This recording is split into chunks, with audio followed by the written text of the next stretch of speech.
What's up, everyone? We are diving back into the multiverse today for another epic, which is when Naruto awakens his hidden intelligence and claims a powerful harem, Tenten, Fu and Samui, Part 1.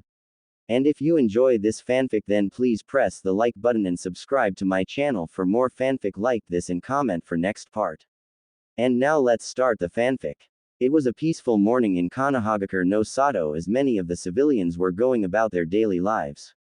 The lone exception was a little blonde boy running throughout the streets, hoping to shake his pursers.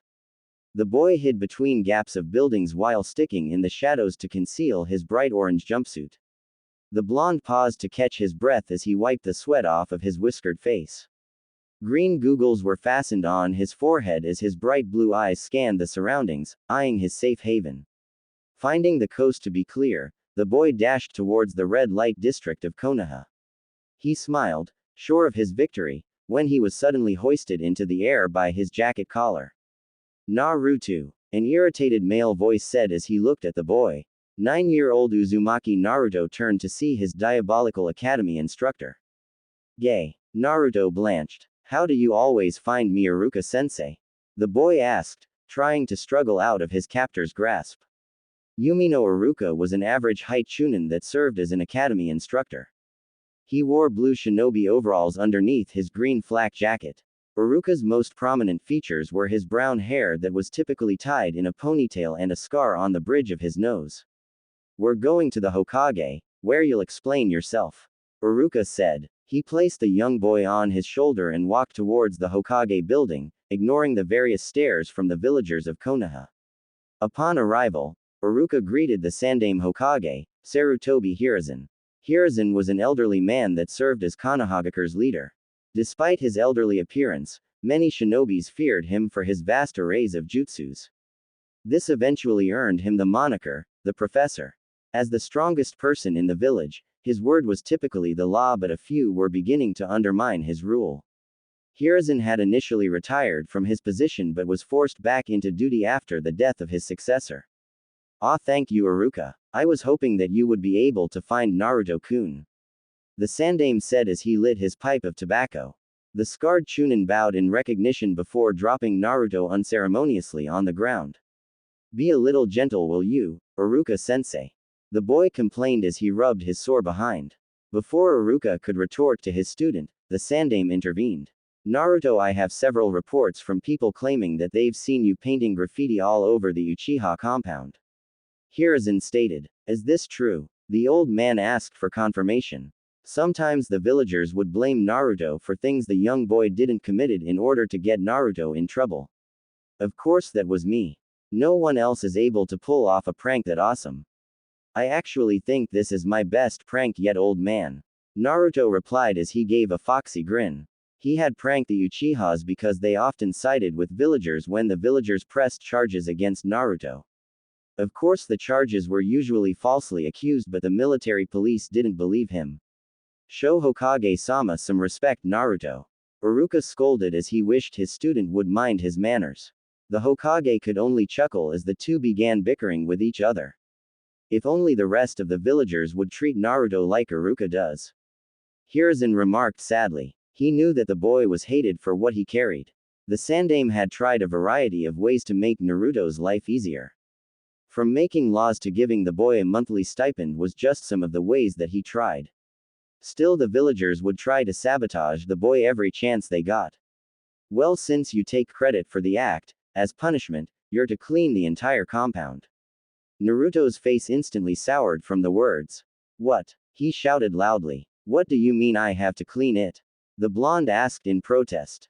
Hiruzen calmly took a drag from his pipe and blew the smoke into the air. Think of this as a lesson. Shinobi are required to have a variety of skills to succeed in a mission. One of those skills is stealth. Learning to complete your objective without being spotted could be a matter of life and death. The Sandaime advised the academy student. Naruto rubbed his chin as he processed the words he just heard. So as long as I don't get caught in the act, I don't have to worry about receiving punishments. The boy summarized while flashing a wide grin. Both Hiruzen and Iruka shuddered at the innocent smile. But before they could say anything, Naruto continued.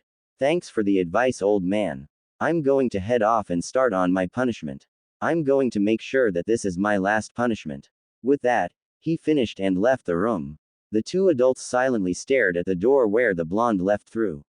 Uruka, please tell me I didn't make the situation worse. Hiruzen hoped while rubbing his temples with his thumbs.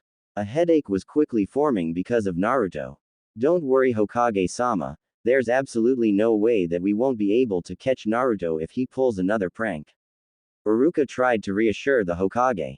That being said, besides me, no one else has been able to catch him recently. I hope I'm thinking too much into this. The brunette Chunin mused. Later that evening, Naruto finally finished scrubbing out all of the paint from his prank. He had forgotten how huge the place actually was. The Uchiha compound was located northeast of Konohagakure, isolated from most of the village. The compound spanned several acres, making it easily the biggest clan compound. Collapsing on the ground near the front entrance, Naruto remembered the Uchihas he saw during his cleanup. Almost all of them were subtly glaring at him or whispering things like, "Demon boy," behind his back. He did manage to see Sasuke, who was practicing on a dummy. Naruto usually didn't associate it with the other boy as they were stark opposites. Sasuke was the upcoming prodigy while Naruto was known as the dead last. The blonde was overly friendly while the Uchiha kept more to himself. This resulted in the two arguing whenever they saw each other. This time was no different as Sasuke said that Naruto was trespassing. They argued until the blonde eventually left to finish cleaning up. Naruto steadied his breath as he laid on the ground. Hearing footsteps coming towards him, Naruto turned to see a woman carrying a plate and a glass of water. The long blue-haired woman was wearing a dark blue kimono held together by a white sash. On the back of the kimono was the Uchiha symbol, a fan that was red on top and white on the bottom. Good job on cleaning up your prank. The woman smiled as she bent down on the ground. She placed the glass and plate in front of Naruto. The boy sat up and looked at her oddly. Who are you? Naruto pointed to her. And what's this? He then pointed to the plate that was holding several sandwiches. Oh, forgive me. The woman replied. I'm Uchiha Makoto and you are? Uzumaki Naruto. Nice to meet you, Dadbeo, he replied back while smiling. The lady in front of him seemed friendly. She hadn't curse or glare at him even after he told her his name. Dadbeo, why does that sound familiar? Makoto mused as an image of a red-haired female popped into her head. Looking closely at Naruto's features, she began to see his resemblance to Kushina. Could he possibly be Kushina's son, but I thought the baby died along with Kushina. Makoto continued to stare at Naruto, unnerving the blonde. Oh Kami, if you take away those whiskers, then you have a carbon copy of a younger Minato. I need to talk to Hokage-sama about this. Is there something on my face? Naruto wondered as he began to feel around his face. This snapped the blue-haired woman from her trance. Oh, it's nothing. Makoto replied quickly. Here, have something to eat. I'm pretty sure you're feeling hungry. She said to change the subject. Naruto eyed the sandwiches suspiciously, wondering if it was tampered with. It was odd that someone was willing to give him free food. The only person that ever did that was the Sandame. Seeing the food caused his stomach to rumble. With his stomach winning out, he graciously accepted the sandwiches and began devouring them. Why are you being so nice to me? Naruto asked with a mouth full of food. Makoto was disturbed by the sight. She briefly wondered if he was ever taught manners. Uzumaki-san, please finish eating before talking. The Uchiha matriarch released a small killing intent to get her point across. The blonde was startled by the killing intent and quickly nodded his head. After a minute, the plate and glass were empty. Why are you being so nice to me? The boy once again asked. You can call me Naruto by the way. I'm not good with the honorifics and stuff. Well, can I call you Naruto-kun then? Makoto's question was answered with a nod of Naruto. Well, the reason why I'm being nice to you is because I saw you working hard cleaning up. So I thought you deserved a reward. Naruto tilted his head in confusion. Why should I get a reward? He asked before clarifying. This was my punishment for pranking your compound. That may be, but nonetheless, you deserve something for working hard. Makoto smiled at him. He blushed from the praise. Thank you, Makoto-san, Naruto said shyly as he scratched the back of his head. She frowned mentally. wondering if the boy was ever praised before. Standing back to full height, Makoto helped Naruto off the ground. Now I must ask, Naruto-kun, why did you prank the Uchiha compound? The blue-haired woman inquired. Naruto pondered for a second before giving his answer. Well, someone had to teach the Uchiha pricks a lesson. The boy answered. Realizing his mistake, Naruto hastily spoke one more. I don't mean you're a prick, Makoto-san. I'm talking about the other Uchihas. He said nervously, hoping he didn't offend her. Makoto chuckled at how the little boy was acting. Can you promise me not to prank this place again? Makoto asked politely. Naruto shook his head, much to her dislike. I can't promise that, the blonde replied. Okay. How about a deal then? She proposed, getting his attention. If you promise not to prank the Uchiha compound, then I will teach you how to be a shinobi. How do you know I attend the academy? He asked. Makoto smiled as she answered his question. My sons, Sasuke-kun and Itachi-kun, talk about you. It was more of Sasuke complaining how the blonde boy kept on interrupting class with his pranks. Naruto received the shock of his short life. You're the mom of Sasuke-tem. He shouted in disbelief. How can the mom be so nice but the son be such a jerk? Naruto muttered, trying to wrap it around his head that Makoto was Sasuke's mom. Wait a minute, who in the heck is Itachi? As on cue, an Anbu wearing all black and a weasel mask appeared before the two. Itachi-kun, weasel ni. The two said from the appearance of the Anbu. Naruto ran up to the Anbu and gave him a hug. Every time someone tried to harass Naruto, an Anbu would typically be there to intervene. Usually it was Weasel, dog, or cat that came to his rescue. Weasel would even piggyback Naruto back to his apartment. The blonde loved to fly across the rooftops on Weasel's back as he felt safe from all dangers. Hello Ka-san, Naruto-kun. Itachi replied to the two, slightly surprised to find Naruto in front of the compound. Wait, Naruto said in realization, so your name is Itachi, not Weasel? The blonde asked as he released the hug. It would be weird if his name was actually Weasel. Itachi nodded to the question. Yes, my name is Itachi. The Uchiha heir said as he removed his mask. Naruto-kun, can you promise me not to tell anyone my real name? Sure thing Itachi ni. Your secret is safe with me. The boy replied confidently. Makoto smiled watching the two boys interact. Makoto-san, is it too late to accept your deal? Of course not, Naruto-kun. I take it that you accept then? She asked, to which he nodded. Well, how about I meet you at training ground 11 after school? Where's that? Naruto inquired. Itachi decided to answer the question. Directly south of the Shinobi Academy, there are multiple training ground. There is usually a sign that indicates what number the training ground is. Simply find the number 11 and you'll be at the right training ground. The Uchiha male explained. The Jinchuriki nodded to them and was about to head off when Makoto stopped him. Wait a minute, Naruto-kun, she said before heading to her home. A minute later, she came out with a book. Here, Naruto-kun. Makoto handed him a book titled Shinobi Basics 101. I want you to try to read all of this before we see each other tomorrow. I hate books. The blonde muttered. I don't want to read it. Naruto said as he politely handed the book back. Makoto denied it and shook her head. Naruto-kun, if you want to be a great shinobi, you need to read books. Itachi agreed with his mother. Naruto-kun, books have knowledge in them. The more knowledge one possesses, the stronger the ninja becomes. The male Uchiha reasoned. Naruto sighed, knowing it would be futile to resist. He reluctantly accepted the book. Okay, I'll try to finish it by tomorrow. Naruto frowned slightly before turning to the two Uchihas. Bye Itachi ni and Makoto-san. He said his farewells before leaving the compound and towards Ichiraku's. Ka-san, Itachi said to get her attention. May I ask why you wish to train Naruto-kun? There's a chance that he's the son of my best friend and she'll never forgive me for not being in his life. Obviously she couldn't tell Itachi that. I always wanted to help my sons train but your father wouldn't permit it. So I thought it would be nice to train Naruto-kun. Itachi stared at her impassively and nodded. That is fine mother, but I believe you should talk with Hokage-sama about this. He said and began walking towards their house. Well, I'll do just that. Tell your father and Sasuke-kun I will be back shortly. Makoto then used Shunshin no Jutsu, body fair technique, to appear outside the Hokage tower. Luckily it was late in the day, so having an audience with the Hokage was easy.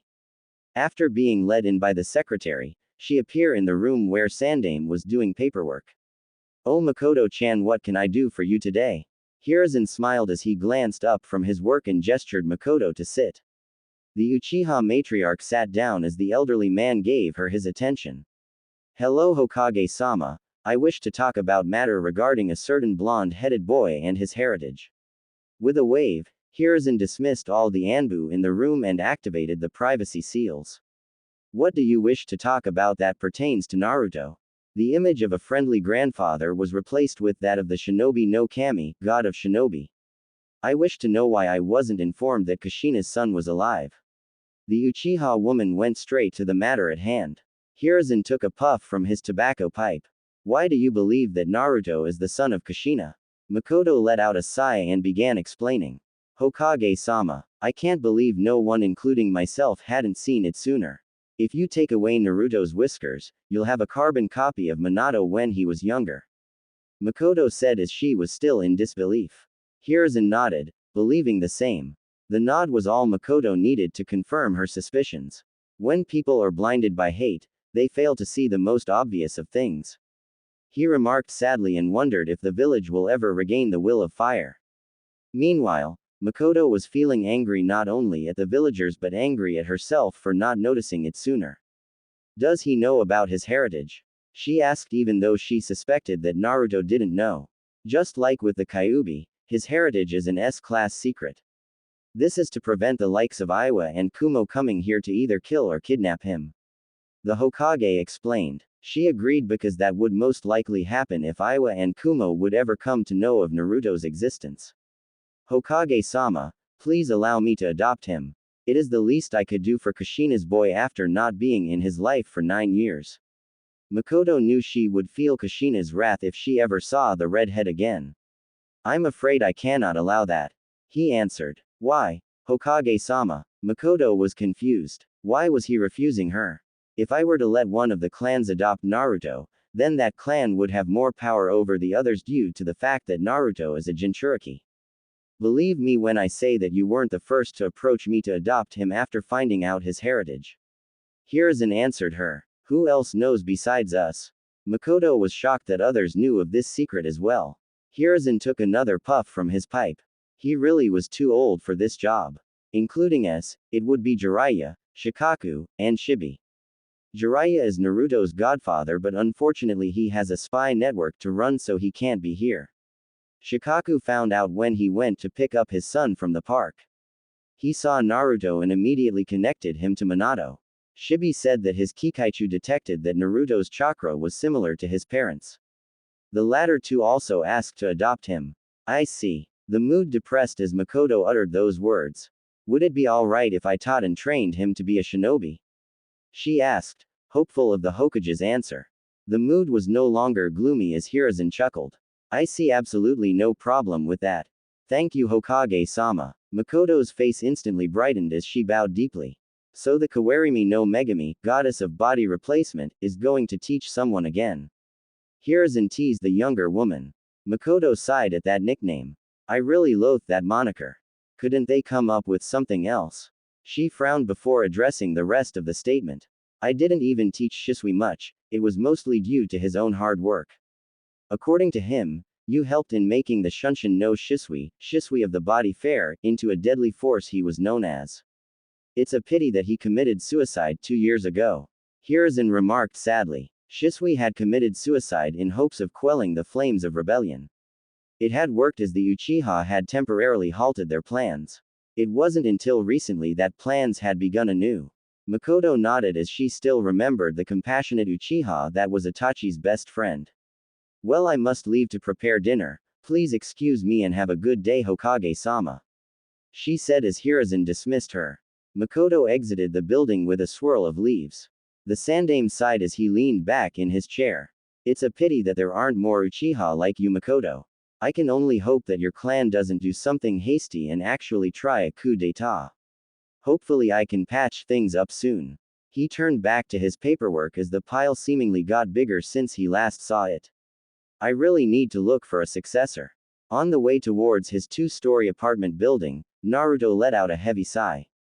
Graffiti of all colors decorated the wall leading towards his door. Words such as demon and die was commonly repeated among the writings. Naruto unlocked the door to his apartment room. He locked the door quickly after stepping into the apartment that the Hokage had brought for him when he was 4. At just 4 years old, he was kicked out from the orphanage and left to wander the streets for food and shelter.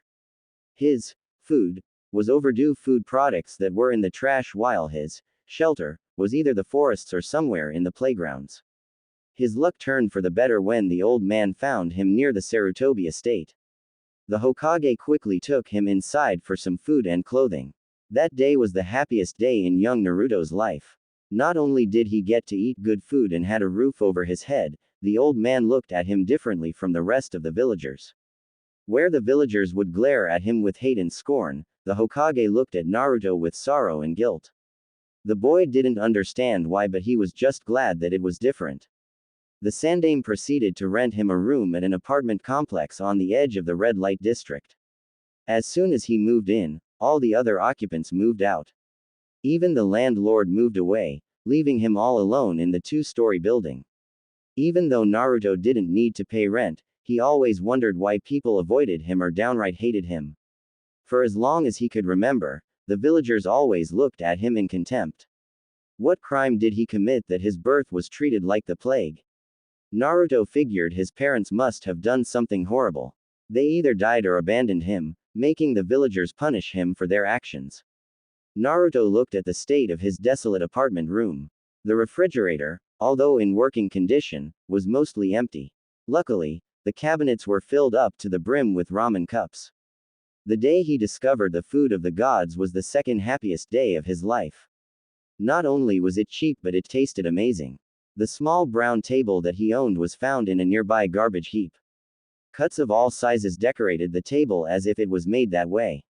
His sofa was something he found in one of the abandoned rooms. At first it was in good condition, but now cotton stuffing puffed out from the tiers.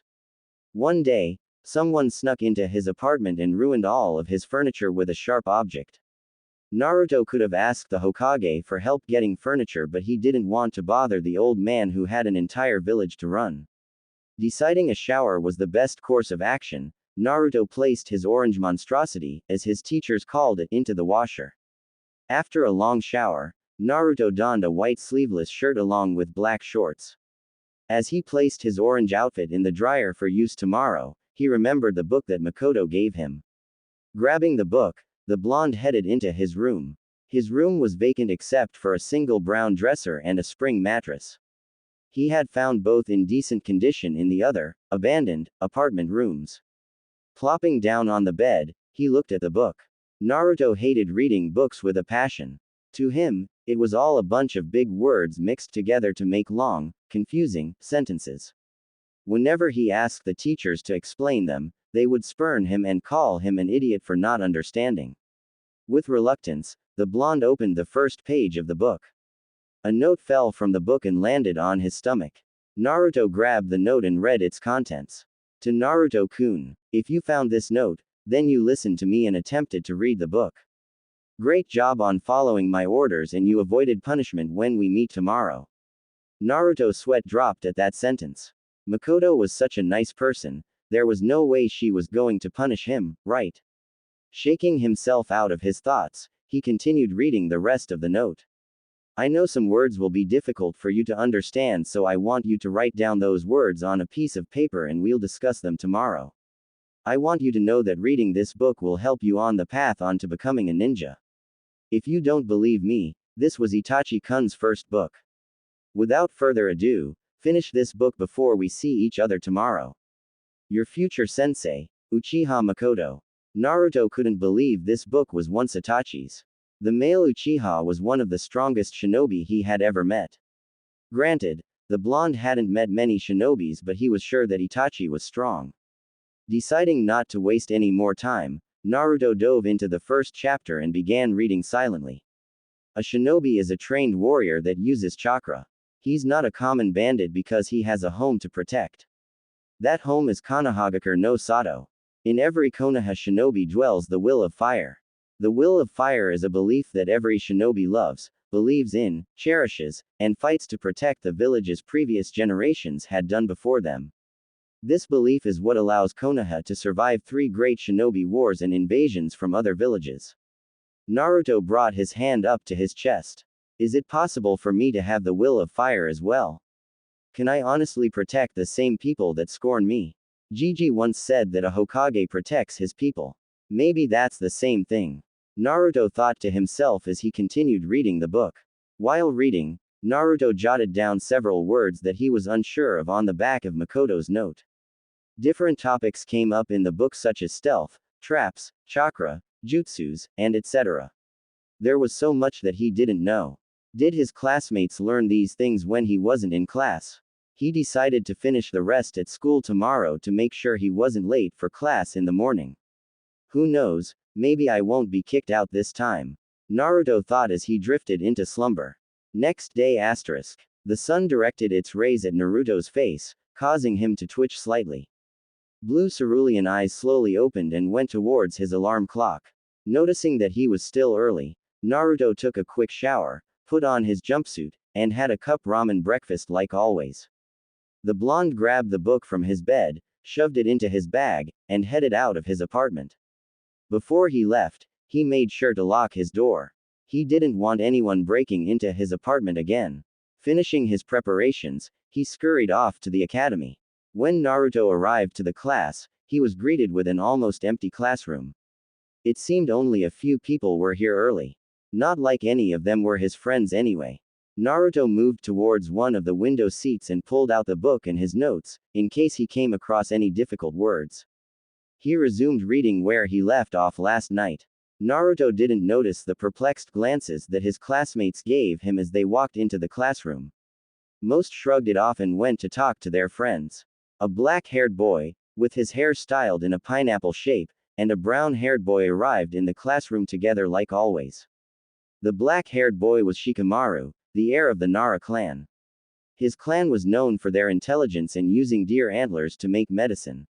The chubby boy next to him was his best friend, Choji. He was the heir of the Akamichi clan, evident by the red swirls on his cheeks. The two clans shared a close bond along with the Yamanaka clan. Shikamaru instantly noticed the oddity as he spotted the blonde-haired prankster. Choji didn't notice as he was preoccupied with his bag of chips. Choji and Shikamaru made their way towards Naruto and gave him a quick greeting. The three along with Kiba were troublemakers during the early days of the academy. Naruto returned the greeting before immersed himself into the book again. Taking a seat next to Blonde, with Choji sitting next to him, Shikamaru looked at the thing that made the hyperactive boy so quiet. The Jinchuriki was quietly reading a book titled, Shinobi Basics 101 Feet like it was an everyday occurrence. Despite not knowing what caused his friend's sudden change, Shikamaru smirked that Naruto was trying to improve. The Nara heir exchanged glances with Choji, who seemed to be smiling as well. Naruto always seemed to find ways to keep Shikamaru interested in his actions. The black-haired boy decided to take a nap as he wasn't going to solve the mystery known as Naruto anytime soon. His plans were quickly thrown out the window when a raging storm of girls were chasing after a certain Uchiha into the classroom.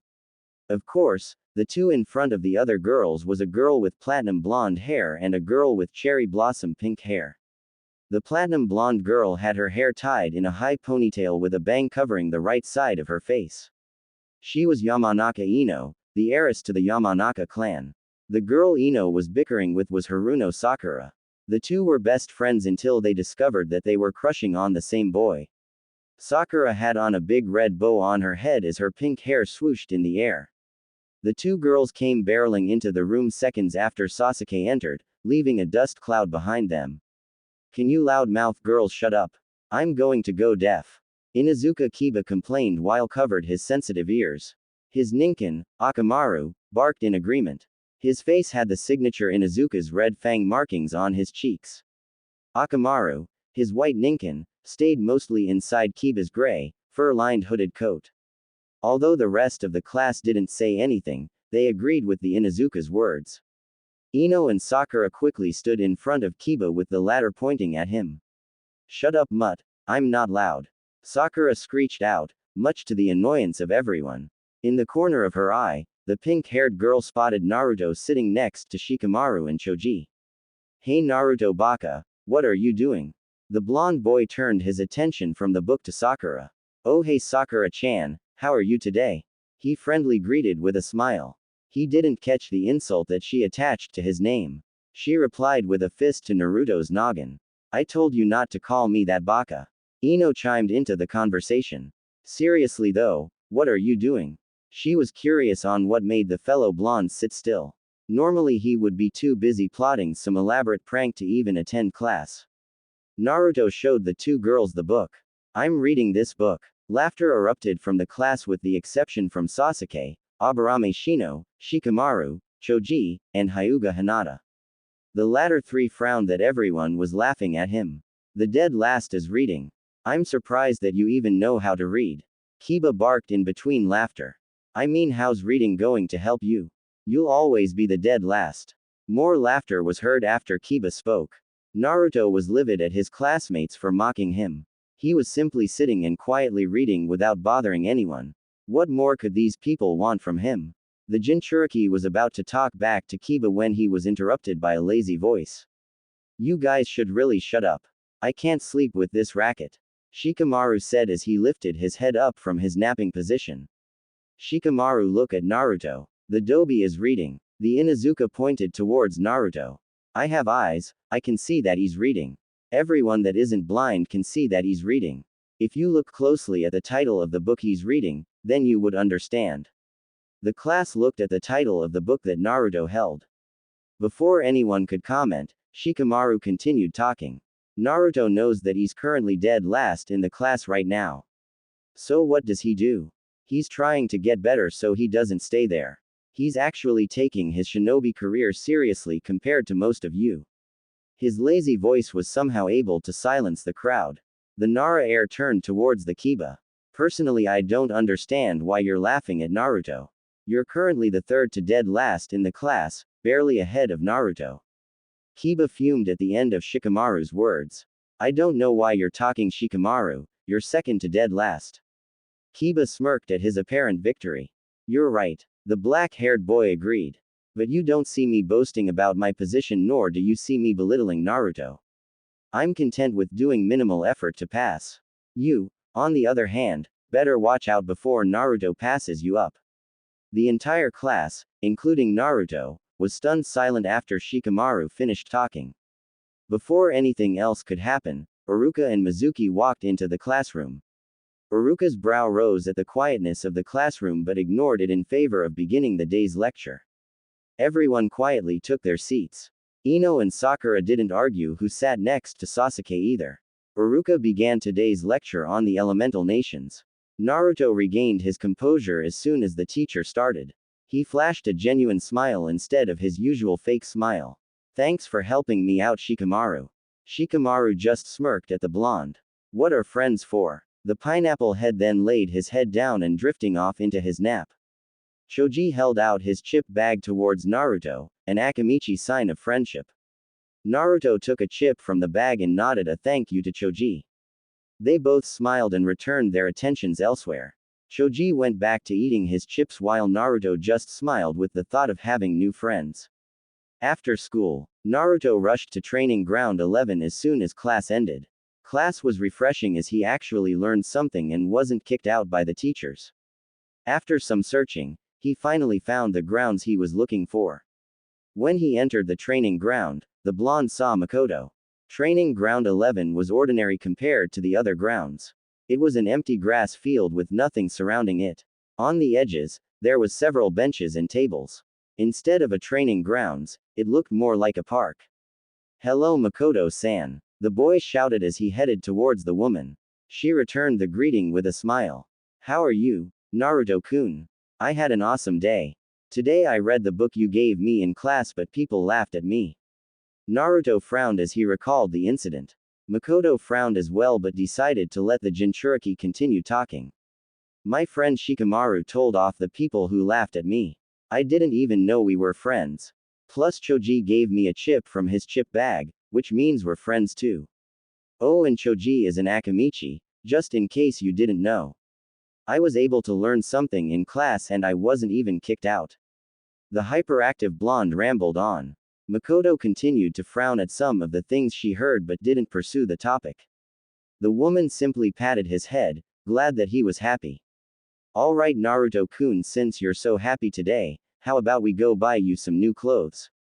She suggested. Naruto looked at her oddly. What's wrong with my current clothes? He said as he looked at his favorite outfit.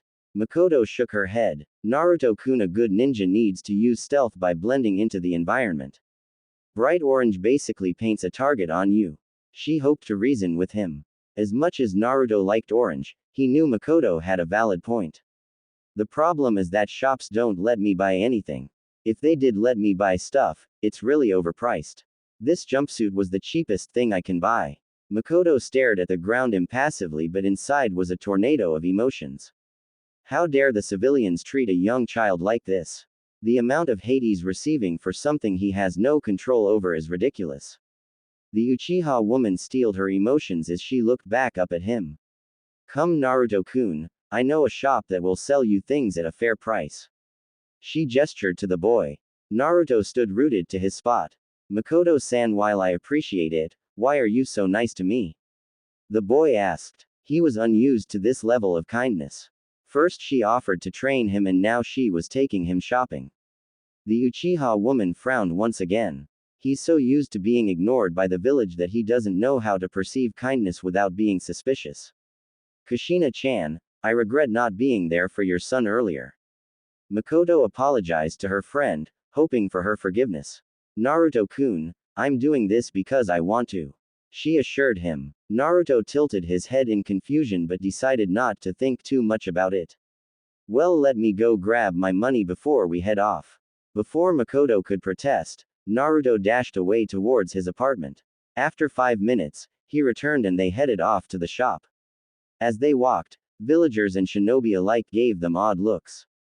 They were all wondering what the Uchiha matriarch was doing with the demon brat. Makoto ignored their stares as they kept walking.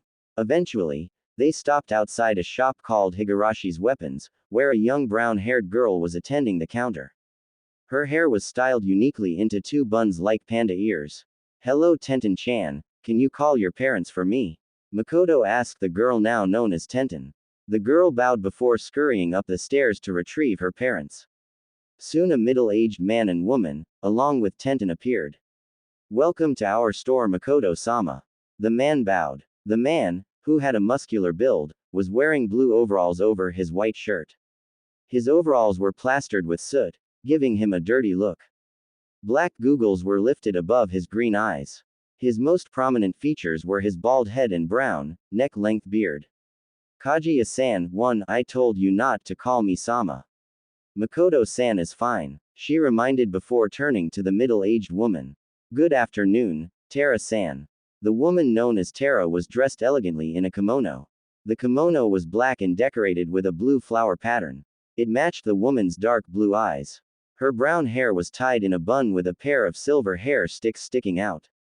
Hello Makoto-san, what can we do for you today?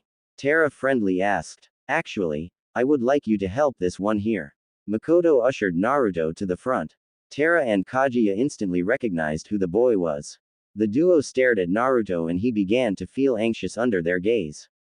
What is that monstrosity that you're wearing, young man? Tara said as she looked at the jumpsuit with disgust. No, don't answer. We'll get you new clothes immediately. Tenten, please get my tools. She told her daughter, who went to grab the tools. Young man, I need you to strip. Naruto looked at her with shock and fear in his eyes. He quickly ran behind Makoto to hide from the tailor. Naruto-kun, it's okay. Makoto reassured him. She just wants to measure your body to make sure your new clothes fit. Naruto saw Tara nod in confirmation from behind the Uchiha woman. Trusting Makoto, he slowly took off his jacket and shirt.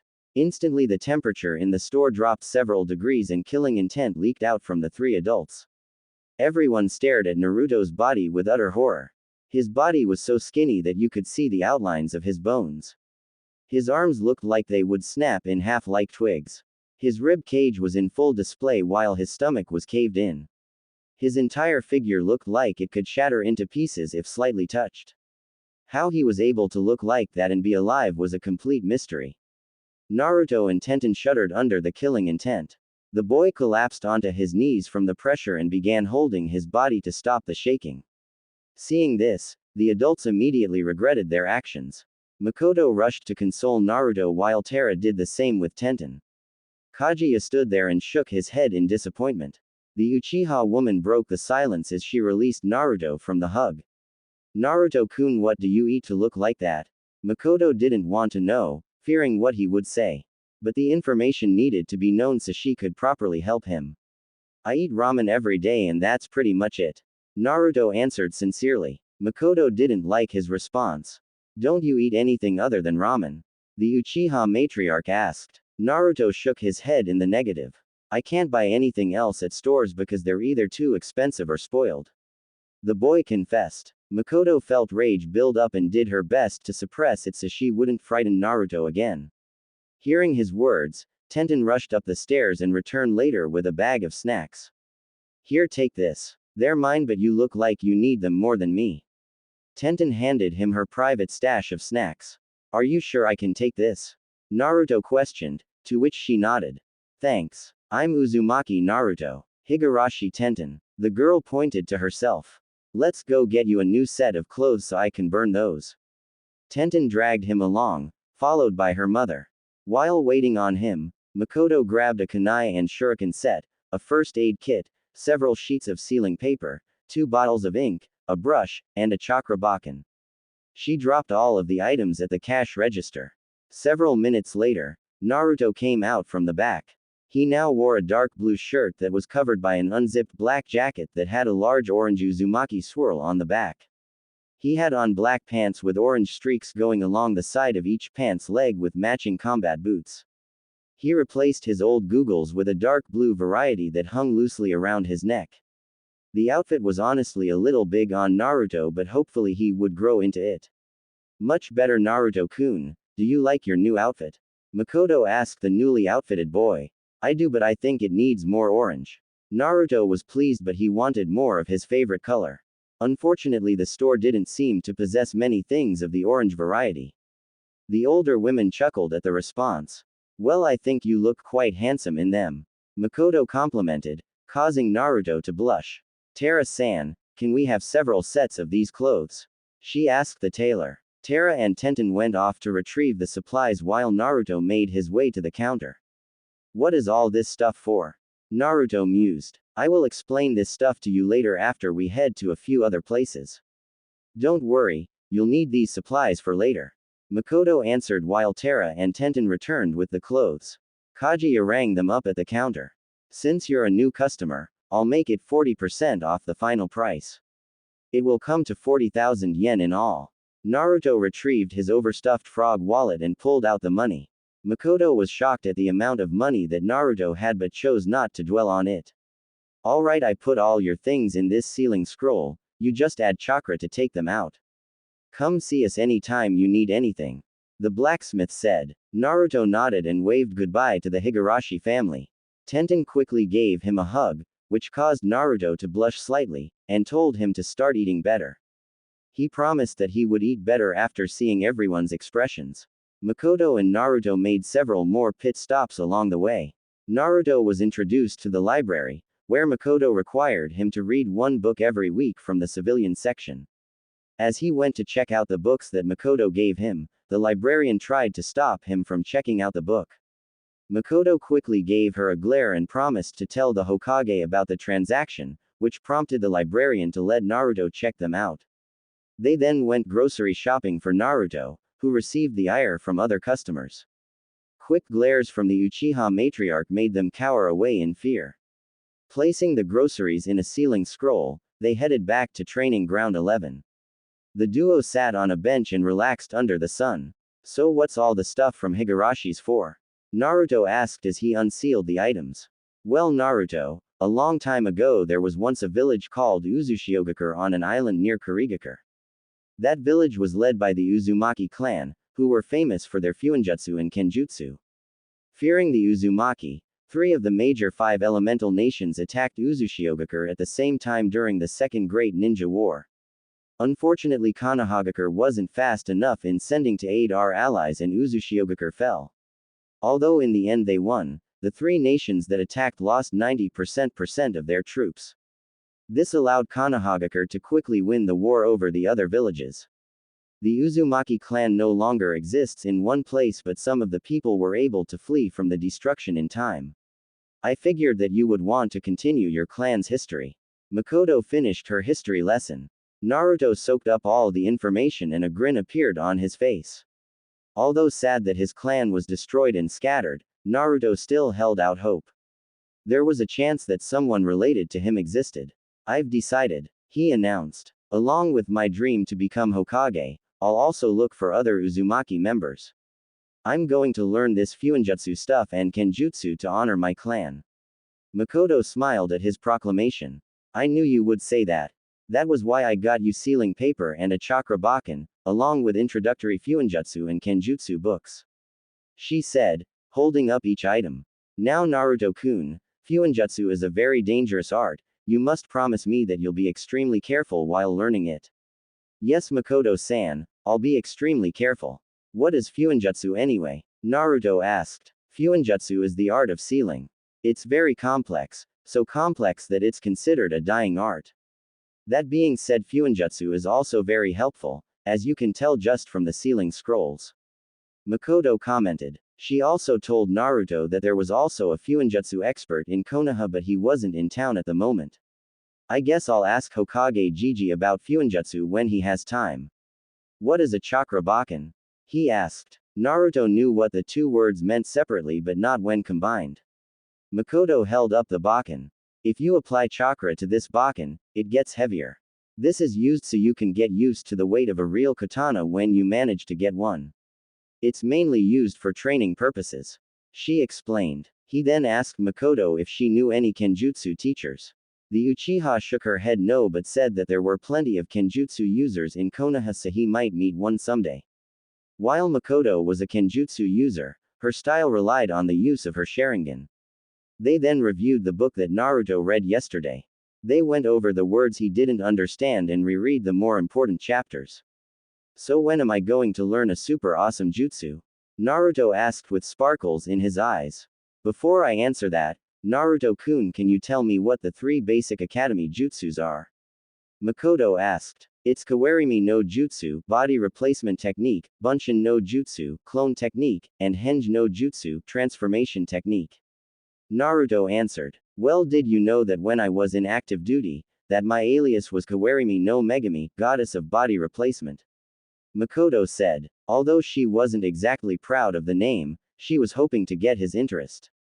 Naruto stared at her like she was crazy. Why are you called that?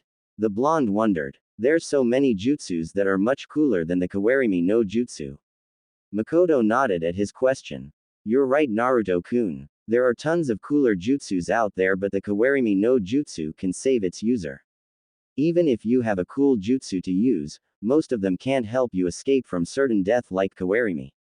That's why I trained until I mastered the technique and was able to escape my enemies a countless number of times. Just because a jutsu isn't as cool as another jutsu doesn't mean it isn't as useful. If you master a low-ranked jutsu and know how to use it well, isn't that better than using a high-ranked jutsu at half the power? She finished. Naruto processed everything that Makoto had said. It was true that every ninja knew Kawarimi no Jutsu because of how useful it was. You're right, Makoto-san. I'll master the low-ranked jutsus first before trying to learn the high-ranked jutsus. Makoto smiled at the young boy.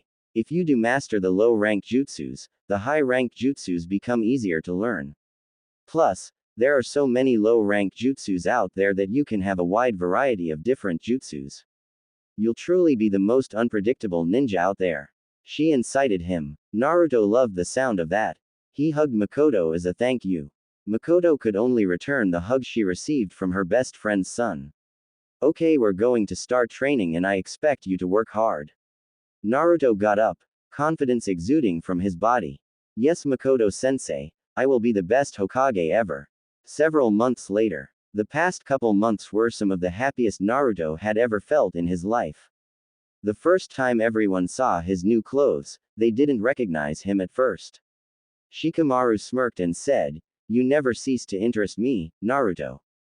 He was also getting closer to his friends, Shikamaru and Choji. The blonde was even invited to their homes a couple of times. He enjoyed playing shogi and go with Shikamaru even though he always lost. The Nara boy had to go into his thinking pose several times when playing against Naruto due to the blonde's unpredictable nature. Naruto and Choji had eating contests and were currently tied. Naruto finally found someone who shared his love of the food of the gods. Naruto frequently ate at restaurants that the Akamichi owned because of the good food and the fact that he was welcomed there. The blonde was also made friends with Shino and Hinata. Shino was the heir to the Aburame clan while Hinata was the heiress of the Hyuga clan. Shino had bushy brown hair and often wore a pair of black sunglasses with his high-collared coat. He and Shino became quick friends when Naruto caught a golden Heracles beetle in the forest and brought it to class. The Aburame heir asked if he could have the beetle to see if could crossbreed it with his Kikaichu. Naruto obliged since he was going to release it anyway. That was the day that the blonde swore that Shino's eyes shined bright even though he was wearing shades. They got along well despite Naruto's hyperactiveness and Shino's stoic nature as they both shared a logical outlook on life. Hinata had short dark blue hair and was usually very shy. Having Hinata as a friend was weird at first, due to the fact that she constantly fainted whenever they would talk. She fainted less now but still blushed red quite often. Naruto found that they both had a love for reading and even exchanged books from time to time. Naruto actually enjoyed reading a lot more now. He felt that he could immerse himself in a book and felt less lonely when reading. Tenten would help him with his target throwing and would spar with Naruto on occasion. They often sparred with Awakens, with the girl showing him different styles.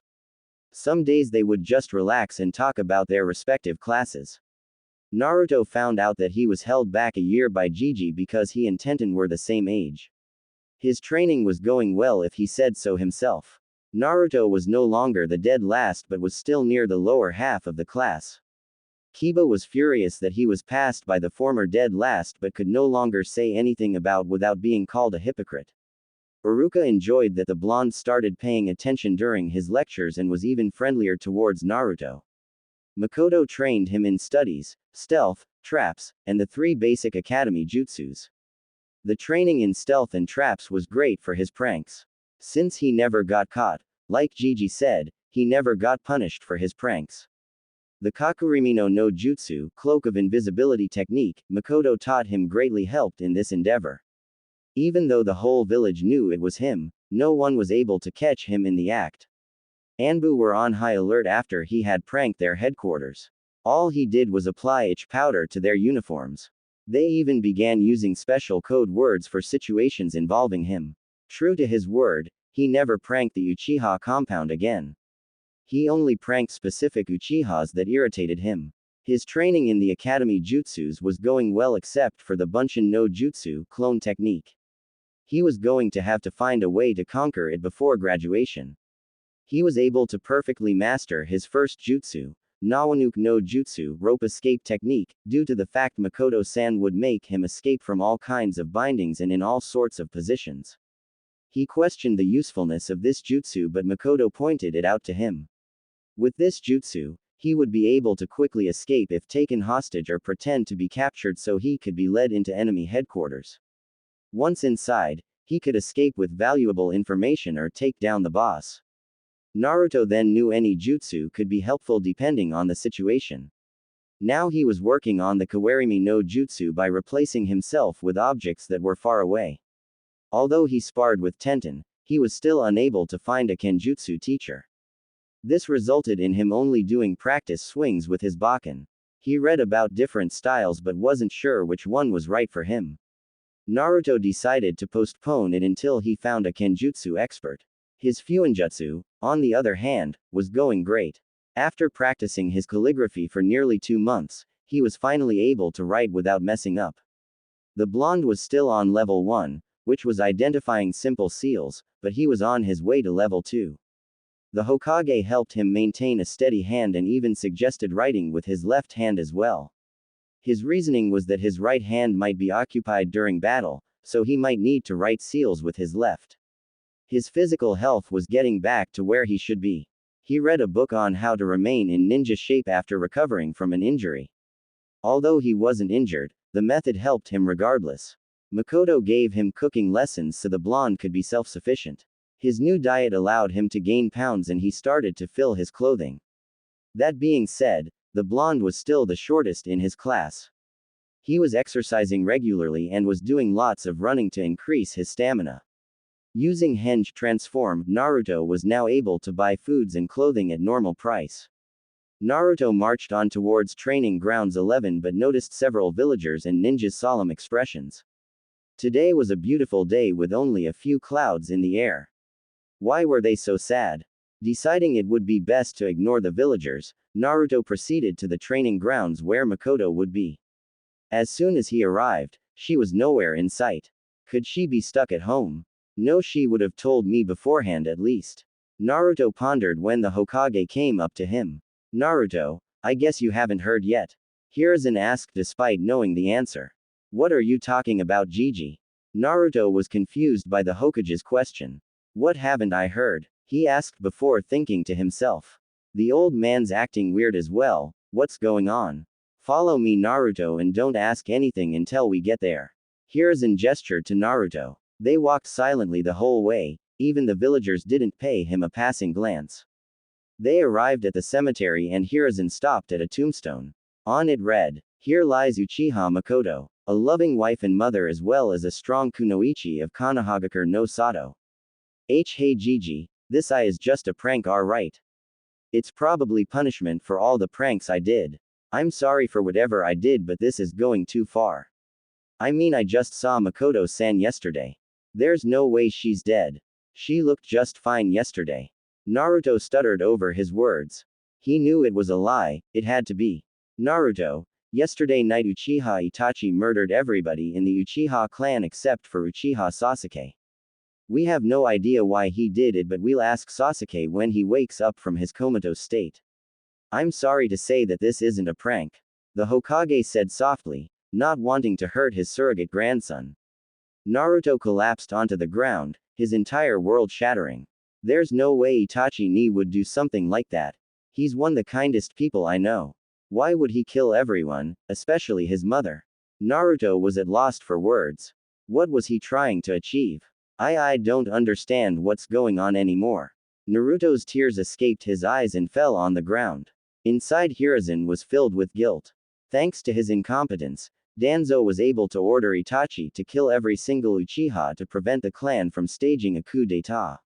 He deemed himself guilty for the lives of all that died and the three affected most by their deaths.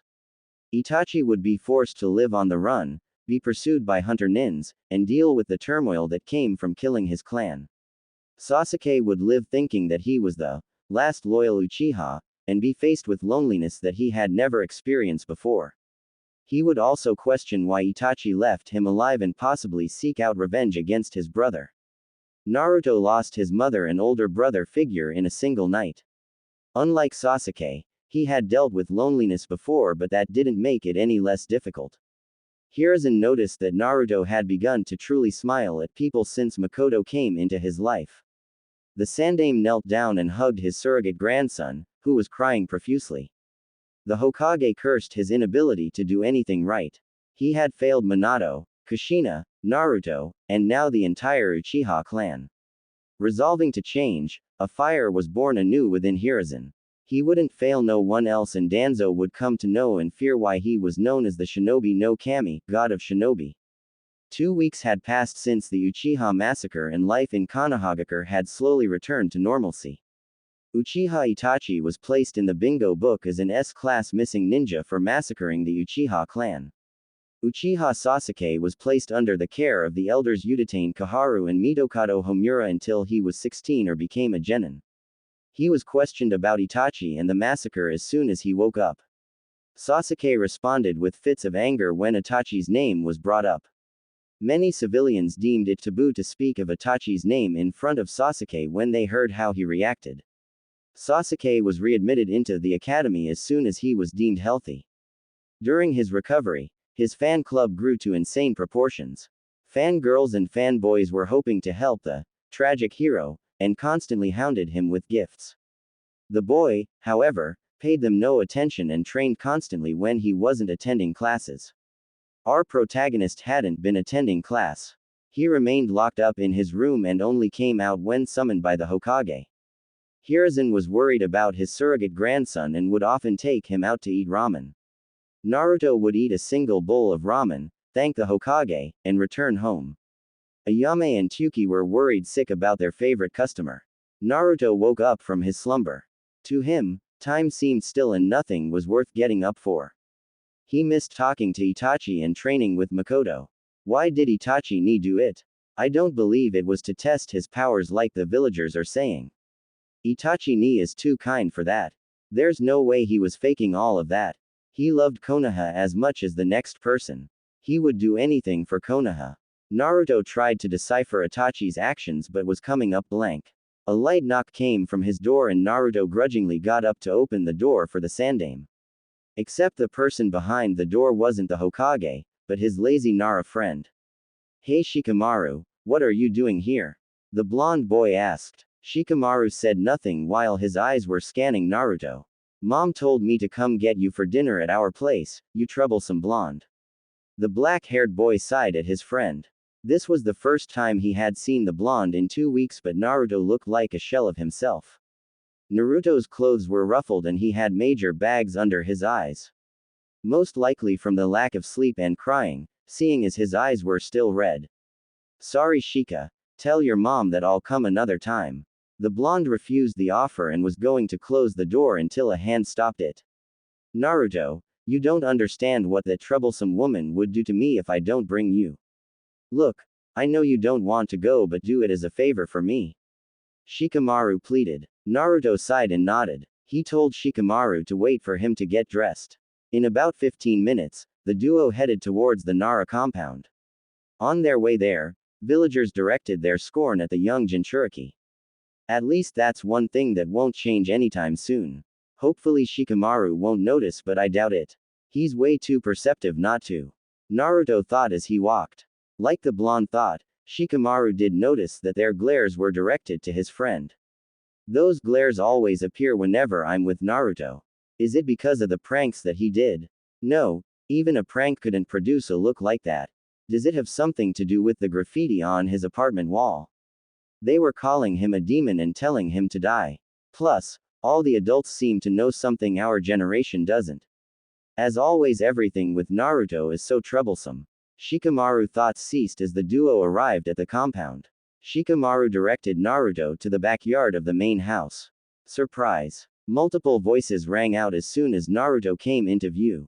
Naruto stood there shocked at the people he saw. He saw his friends and most of their parents along with Ayame, Tuki, the Hokage, and Iruka.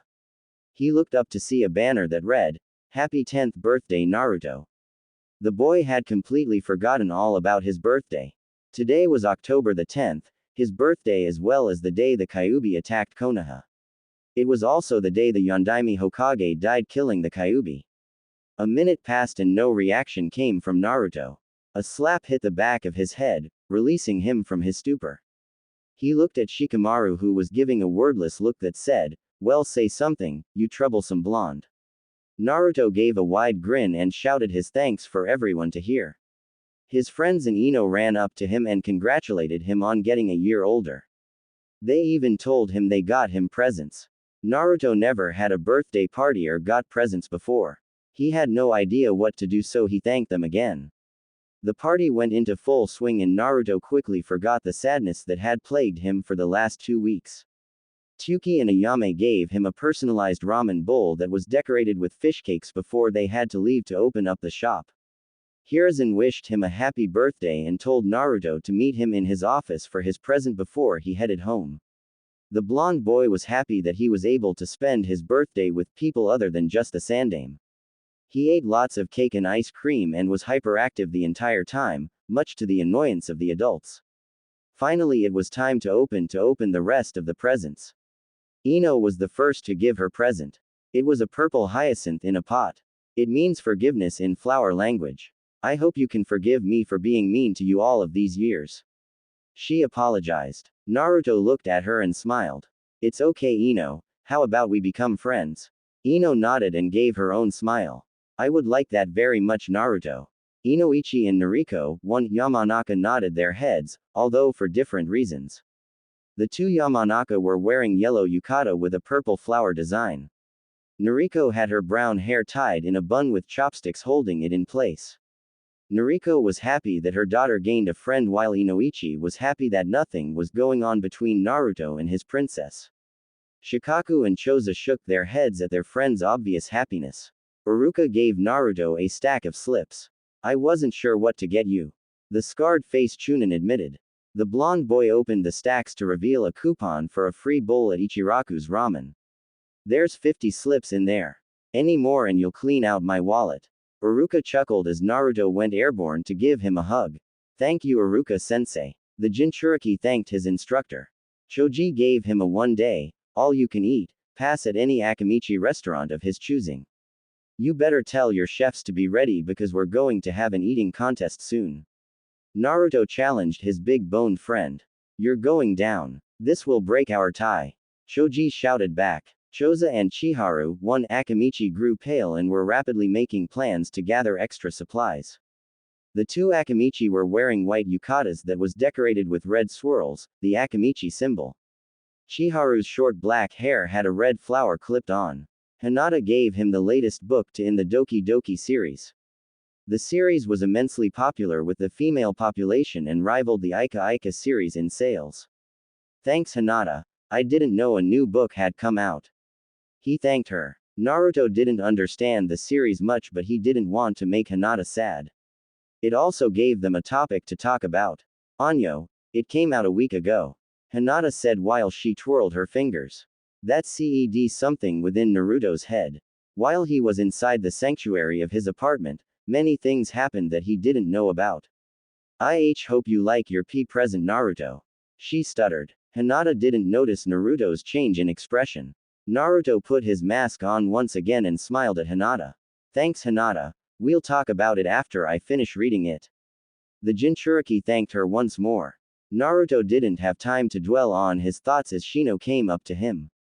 Naruto-san, I once again wish to congratulate you on your day of birth. Before I give you your present, I shall inform you about the status of the Golden Hercules beetle that you gave me.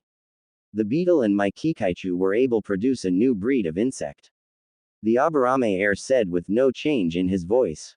Shino held out his index finger and out came a larger Kikaichu that had a golden shell. Instantly the women fled from the two boys. Naruto noticed a slight tick mark forming on Shino's head. Shino, first off, I told you to call me Naruto. Secondly, isn't it really hard to assimilate with new insects? Thirdly, what does it do? Finally, that's so cool. Glad I was able to help you out, Shino. The blonde commented. Naruto saw Shino revert back to his stoic state, although he seemed happier now. The blonde wasn't sure if he was right because no one could really tell in Aburame's expressions. Yes, you did tell me to call you without honorifics and I will remember it the next time we speak. It is indeed difficult to assimilate with a new species, but these are the offspring my own Kikaichu. That allowed the process to be easier than normally. I have yet to discover their abilities, but regardless, a new species is an exciting event in my clan. Shino answered. Everyone else had a single thought. Of course your clan would get excited about bugs. This is the present that I wish to give you. Shino grabbed a ring and handed it to Naruto. This ring is given to the allies of the Aburame clan. Inside the ring is the pheromone of a female Kikaichu that can be released by applying chakra to it. When it is released, insects will surround you and form a cocoon to protect you from harm. While it is not an effective defense, it should be able to survive a single attack. The shades-wearing boy explained. Naruto stared at the ring and Shino wide-eyed. The ring was white with an engraving of a black Kikaichu on it. Are you sure you want to give this to me? I mean, this is obviously important. The Jinchuriki was unsure if he could accept this present. Naruto, not only did you help me discover a new species, but you have never once treated me or my clan like freaks. That is more than enough for me to trust you. If you decline, that means you don't deem my clan as worthy allies. Shino said with no emotion. Naruto frowned at Shino's comment. Of course I think your clan is worthy allies. I'll gladly accept this ring, thank you Shino. Naruto said as he slipped the ring onto his middle finger on his left hand. Shino nodded as well as his father. Shibi approved of his son's choice and was glad that he was able to find a trustworthy friend. Shibi was present with his normal Jonin outfit, the typical Aburame attire. Tenten was next to give Naruto his present. Well, I was actually planning to give you something else, but Dad told me not to. He says to visit him tomorrow for something I can't tell you. She told him. Naruto was confused by her words but allowed her to continue nonetheless. Anyway, I got you this book, since I know you're almost finished with level 1. Tenten said as she revealed a book titled, Fuinjutsu Level 2, Try Not to Blow Yourself Up. Naruto was ecstatic about this present since he no longer needed to wait until he was a genin to borrow a copy from the library. He hugged Tenten tightly as a thank you. This set off a chain of reactions from everyone. Tenten flushed red from being hugged by a boy in public. Hinata was paralyzed and extremely jealous that she wasn't in Tenten's position. Ino's eyes had gained a strange gleam. The younger boys knew Naruto was just being friendly. The adults, on the other hand, were snickering at the two kids. Naruto pulled back and tilted his head in confusion. Suddenly he remembered something from the Doki Doki series. Girls often blushed when hugged by boys in public or by someone they like. Naruto didn't know which one Tenten was blushing about, so he did what boys his age did. He proceeded to blush the color of a ripe tomato. A cough from Shikamaru composed the two 10-year-olds. Thanking Tenten once again and promising to visit tomorrow, he turned to the Naras. Thank you for allowing my birthday party to be here, Shikaku-san and Yoshino-san. Naruto bowed to the husband and wife. The two Naras were wearing plain black yukatas. Yoshino had argued with her husband to get a more decorative yukata, but he was too lazy to choose.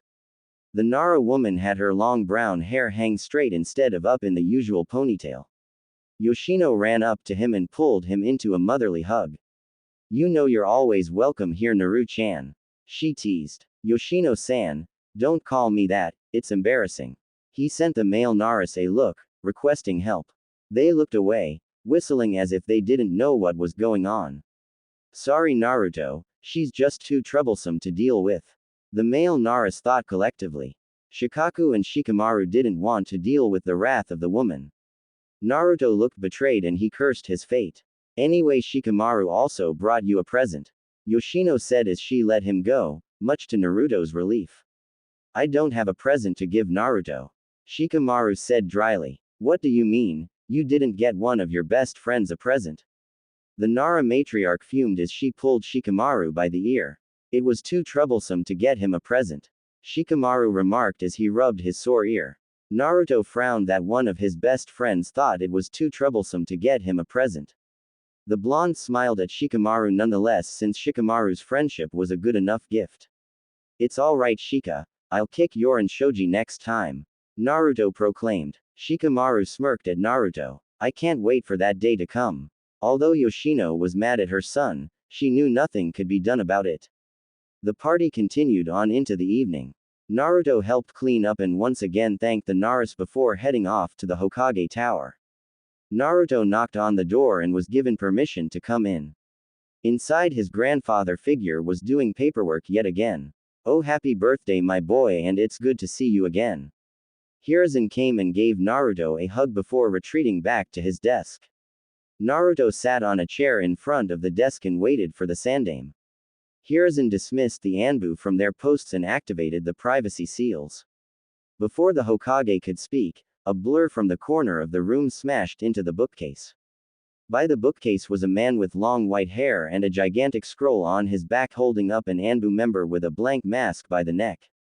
The white-haired man was Jiraiya of the Sannin and the author of Naruto's Fuinjutsu books.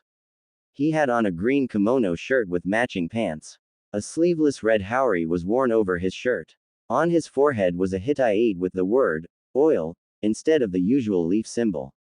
Jiraiya snapped the Anbu's neck in a quick fashion.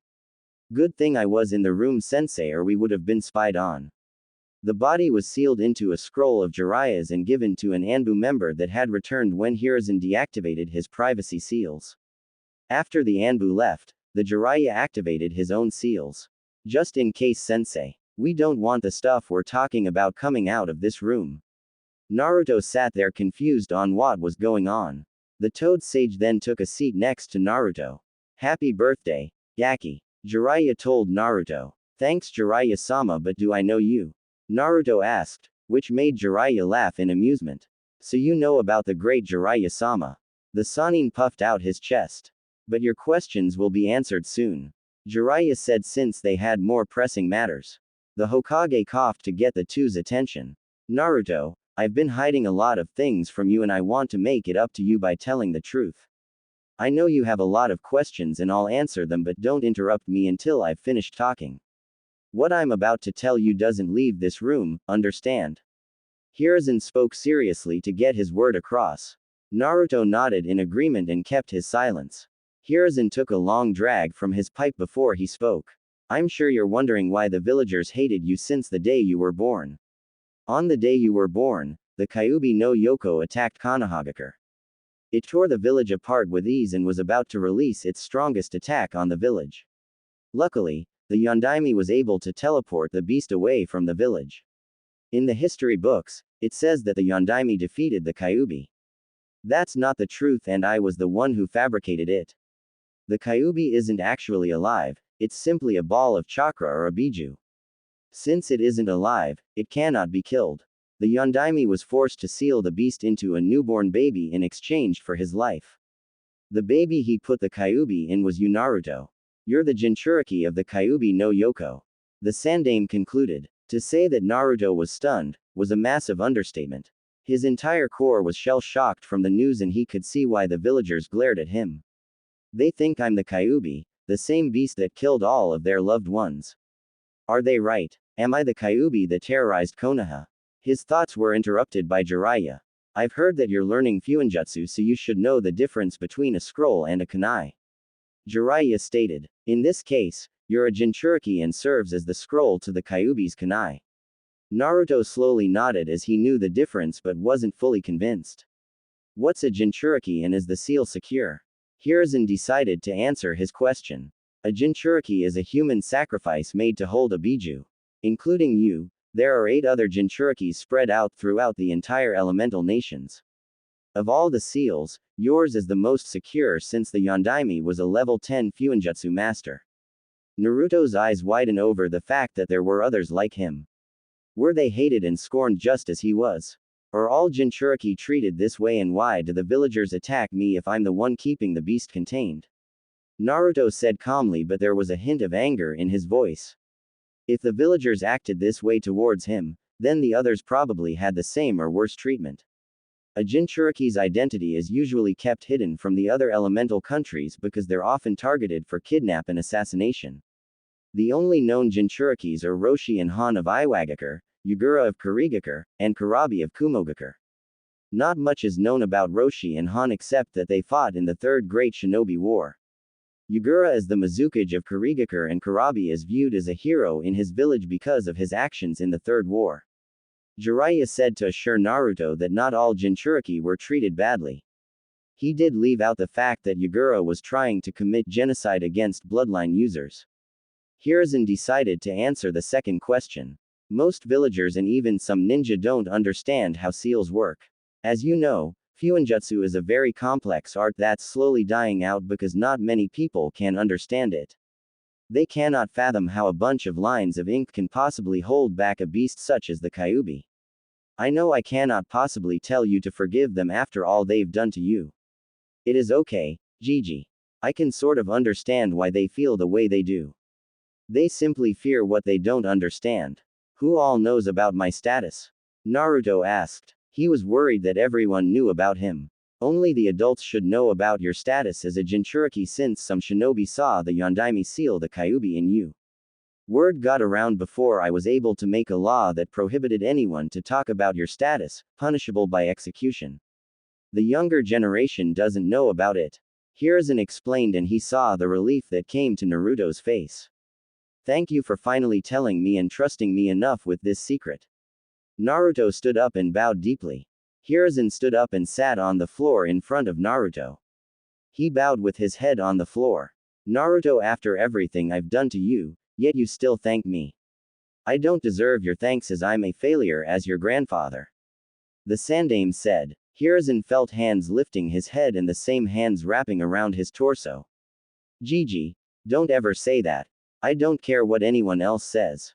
You're the best grandfather in the world and I can't be any happier. Naruto reproached. The grandfather and grandson wept in each other's arms. Both were feeling relief for different reasons, but they were happy to have one another. Jiraiya turned away from the scene to give the two some privacy while also wiping his own manly tears away. What would his fans say if they caught him crying over such a sappy scene? They finally released each other and went back to their respective seats. Smiles graced the faces of the males. But Hiruzen soon sported a frown. As you now know, Naruto, a lot of responsibility has been placed on your shoulders. I'm confident that you can handle it. The Hokage said with pride evident in his voice. Gigi, I know I'm not allowed to tell anyone about this, but can I tell Shikamaru and Shino? They're my best friends and I trust them not to tell anyone. Naruto pleaded to his grandfather. Hiruzen pondered his surrogate grandson's words. The Toad Sage answered for him. I think it'll be fine for him to tell them, sensei. They don't seem to be the type to judge. If the Gaki believes that they're trustworthy, why not believe in his choice of friends? Jiraiya proposed. The Hokage nodded a yes but told Naruto it had to be somewhere private. Thank you, Gigi. Is there anything else you need from me? The blonde asked. Hiruzen nodded. I have another secret I'm keeping from you, Naruto, and it's regarding the identity of your parents. I, however, cannot tell you their identities until you reach the rank of Chunin because of certain reasons. Please try to understand that we're doing this for your own good. The Hokage told the blonde. Naruto had only one thought on his mind. Did they, my parents, love me? He asked, hopeful of a good answer. Hiruzen's smile was one of remembrance. They loved you more than anything else. You were their treasure and they regret not being here to see you grow up. I know if they were here, they would be really proud of you. The Hokage replied. Naruto knew that meant they were dead, but he still smiled as his parents loved him. Thank you, Gigi. That should be everything, I presume. Naruto asked, but the Hokage pointed to his student. I have a present to give you as well, Gaki. The present is a godfather, or more specifically, me. Jiraiya shouted as he struck a pose. Your parents made me your godfather before you were born. Naruto's eyes widened at Jiraiya's words and quickly narrowed in rage.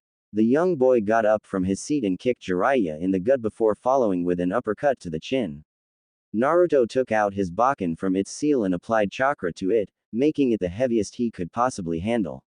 He dashed and did a side swipe to hit Jiraiya on the side. Naruto huffed and puffed from the exertion of his actions. Where were you for the past 9 years? I had no one that cared about me except for Gigi, Ayame Nisan, Tuki-san, and Iruka-sensei for 8 years. I was beaten, abused, spitted on, ignored or glared at by the villagers every day of my life. My life finally got better when Makoto-san and Itachi-ni came into my life last year. Slowly I started to make friends and found people that cared about me. Where were you when I desperately needed someone when Makoto-san died 2 weeks ago? I know I'm just a brat to you, but couldn't you have been in my life just for an hour? I understand that you have lots of duties to perform as a Sannin, but was it that hard to tell me you existed? I'm sorry, but I don't want to see your face anymore today. Naruto ranted all of his frustrations. The boy stormed out the room and slammed the door, leaving a downcast Jiraiya. Hiruzen watched his student. Why didn't you dodge his attacks? The Hokage inquired. Jiraiya slowly got up from the floor and sat down on the chair once more. I deserved that beating from him. The Toad Sage replied softly. His hand moved to his side to soothe the pain. Just give him some time to breathe. He doesn't hate you, but it'll take him time to open up to you. Hiruzen said, trying to cheer up his student the best he can. In other news, there's another reason I called you back here besides the fact that it's Naruto's birthday. I want you to bring Tsunade back to Konoha. Sensei, she left here 17 years ago and I don't think anything is going to bring her back. The white-haired man commented. Jiraiya knew that bringing back his teammate was an extremely difficult task, if not impossible. Tell her that I'll pay her debts with my finances and that I'll allow for a medic nin program to be made. If she still refuses, she'll be stripped of her rights as a Sannin and will be declared as a missing nin. Hiruzen responded. Also, tell her that Naruto is alive. He added nonchalantly. Jiraiya slammed his hands onto the desk. Are you trying to get me killed, Sarutobi-sensei? I was already going to get pummeled because of the threat. Now I'm going to be killed, revived, and killed again when I tell her about Naruto. Tsunade was close with Kushina before she left with the village with Shizune. She believes that Naruto died along with his parents. If she found out that we've been hiding him from her, we'll essentially be signing our death sentences. The Toad Sage shouted. Being on the receiving end of Tsunade's punches for years, Jiraiya knew how deadly the Slug Princess was. Hiruzen took a drag from his pipe. Trust me, I know what will happen, but I need her here when I finally take down Danzo. Jiraiya sat down after that statement. So you're finally going to kill that old goat. It's about time. I never did like him even though he's helping Konoha, in his own way. Hiruzen nodded. I know that he won't be an easy person to take down, so I'll need someone here, in case I fall in battle. That doesn't mean I plan on dying, but I'm not in the shape I used to be. Alright, old man, I'll bring Tsunade back with me to Konoha even if she's the one dragging my lifeless body through the gates. I hope Naruto talks to me when I come back. The Sannin finished. Jiraiya left the building through the window, leaving Hiruzen all alone. The Hokage stared at a picture of the Yondaime. I'll correct my mistakes, Minato, even it costs me my life. He glanced at his eternal enemy on his desk. Although I wished you had told me how to defeat paperwork before you died. Hiruzen groaned as he went back to stamping papers into the night. The next day Naruto was jogging around the town in the early morning hours. He was thinking about the conversation he had with the Hokage and Jiraiya. The Sandaime had finally told him why he was hated by the villagers. The boy felt like a burden was removed from his shoulders, even though it was now in his stomach. Although he was mad at Jiraiya, he needed to be civilized or at least let his godfather explain his reasons the next time he saw him. Naruto was out of breath by the time he came back to his apartment. Not exercising for 2 weeks really drained his stamina. He had only completed one lap around Konoha before retiring. He remembered that Tenten said her father wanted him to come to the store today. Deciding to tell his friends about the Kyuubi later, Naruto showered and headed towards Higurashi Weapons. Even though people were only beginning to wake up to start their day, the store was already open. Good morning, Kaguya-san. Naruto waved to the older man. Good morning to you, Naruto-kun. Tenten's father greeted in return. Why are you up this early? Even Tenten and Terra are still in bed. Kaguya asked the now 10-year-old. I was out training when I remembered that Tenten told me to come see you today. Naruto explained. Well, give me a minute and I'll go get your gift. The blacksmith responded. As Kaguya went to the back to retrieve Naruto's gift, a sickly man walked into the store. The man's brown hair was covered by a blue bandana where his Hitai was located. He was wearing blue standard shinobi clothes along with a green flak jacket. The thing that caught Naruto's eye was the dark bags under the man's eyes. Excuse me, cough, is Kaguya-san cough here? The sick man asked Naruto. Yeah, he's in the back, are you okay? The blonde boy asked as the person coughed again. Do you need someone to take you to the hospital? Naruto was honestly worried as the man who looked like he was going to collapse any second. No, I'm fine, thank you. I have a cough problem because I breathed in some toxic gas on a mission. Since it was never fully cured, I was left with a cough problem. The shinobi explained. Kaguya came back with a wakizashi and saw the man. Good morning, Hayate-san, what can I do for you today? The bald blacksmith asked. The man now known as Hayate replied. Good morning, Kaguya-san. Cough, I was wondering if you can fix my katana for me. I chipped it during my last mission. Hayate requested. Kaguya nodded while Naruto looked at Hayate. Excuse me, do you practice kenjutsu? Naruto asked with hope in his words. Hayate saw that he was being addressed and nodded. I'm one of the kenjutsu masters in Konoha, cough if I say so myself. Naruto smiled at finding a potential teacher. I'm sorry, I forgot to introduce myself. My name is Uzumaki Naruto and I'm actually looking for a kenjutsu teacher. The boy introduced himself. Hayate smiled as well. My name is Gecko Hayate and it's nice to see that someone young is interested in kenjutsu. I would be interested in teaching you but you don't seem to have a blade. The kenjutsu user replied. Kaguya interrupted the two. Actually he does have one, this one right here. Kaguya said as he held up a black wakizashi. This wakizashi is yours Naruto-kun. This blade once belonged to Makoto-san and she wished for me to give it to you on your birthday. I hope you accept it. He gave the blade to Naruto. The Jinchuriki was amazed as the sheath was a pure black that seemed to absorb any light that touched it. The handle was black with a small orange Uzumaki swirl on it. There was an odd ring on pommel of the handle. I see you've noticed the ring. Go ahead and pull on it. Kaguya commented. Naruto did as told and pulled the ring. When he pulled on it, a small kunai came out of the handle.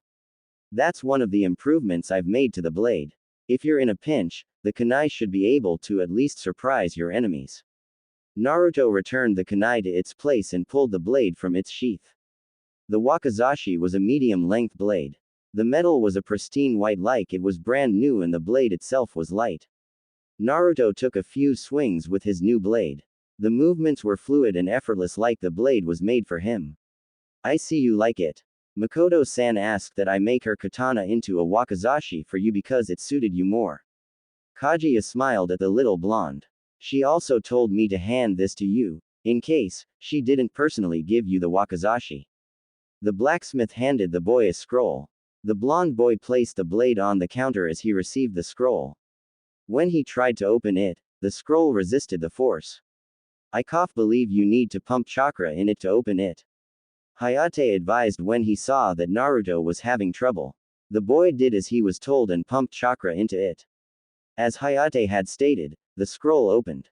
Dear Naruto, if you've received this scroll then that means I'm gone from this world. My death must have been unexpected for you. You must have plenty of questions that you want answers to. I'll do my best as your sensei to provide you with those answers. The question you're most likely wondering is why I left a scroll with Kaguya-san in advance. The reason for this is because I knew that I didn't have long to live. For reasons I won't disclose, my death would help maintain peace in Konoha. You might not understand but you'll need to accept it. But even though I know I'll die, I'm filled with regret.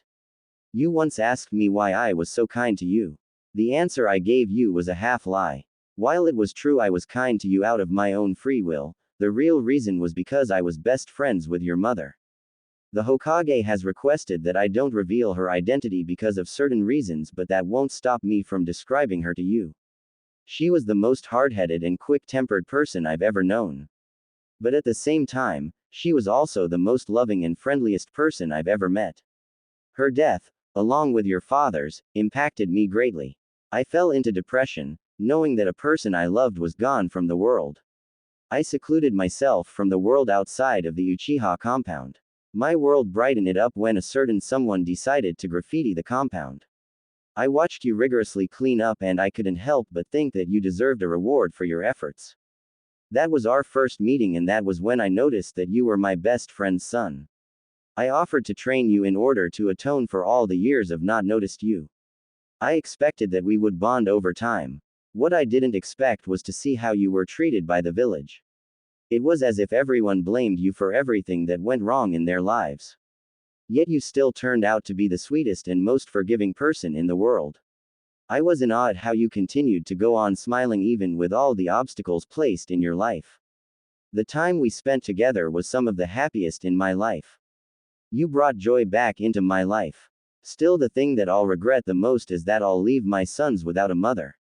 Itachi won't show it outwardly, but I know he's one of the most caring people in the world.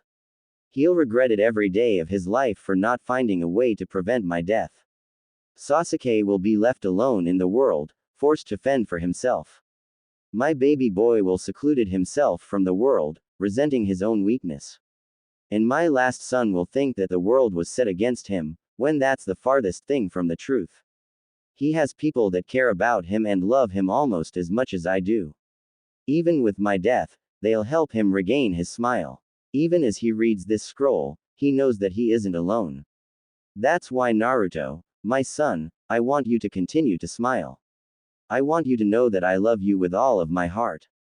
My tears refuse to dry as I write this. I wish I could spend more days with my boys. I wish that I had entered your life earlier.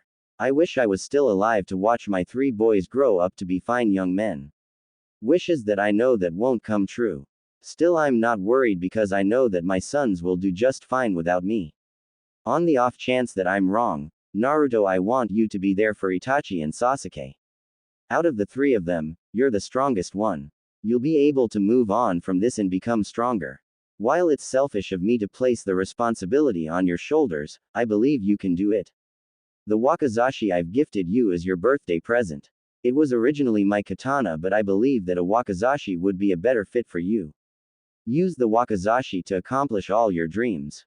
It saddens me that this will be my last present to you. Naruto, please stay strong. Know that I will always love you and that I couldn't ask for a better son. Your loving mother, Uchiha Makoto. As Naruto finished reading the note, he failed to notice that tears were running down his cheeks.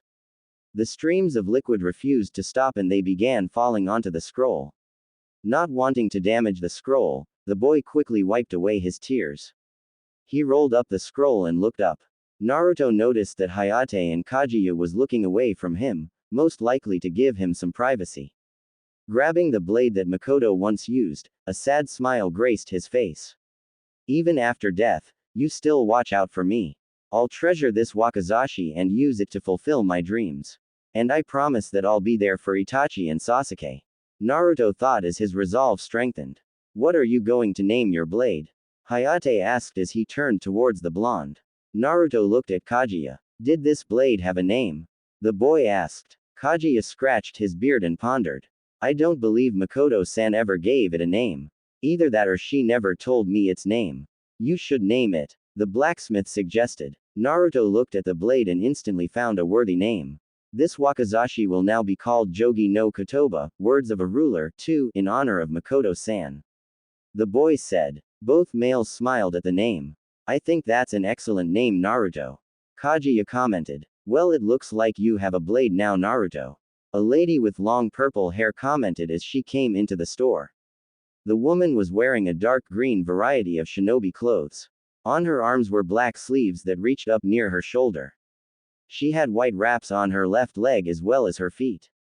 Like Hayate, she also had a green flak jacket. Yugao-chan coughed. Sorry it took so long, I was in here talking. Hayate apologized to the woman. To Naruto, she seemed oddly familiar, like he had seen her before. Looking at her long purple hair, he instantly recognized her. Thanks for listening. In the next part. In the meantime, please leave a review, I would love to hear your feedback. Especially if it helps me improve the overall story.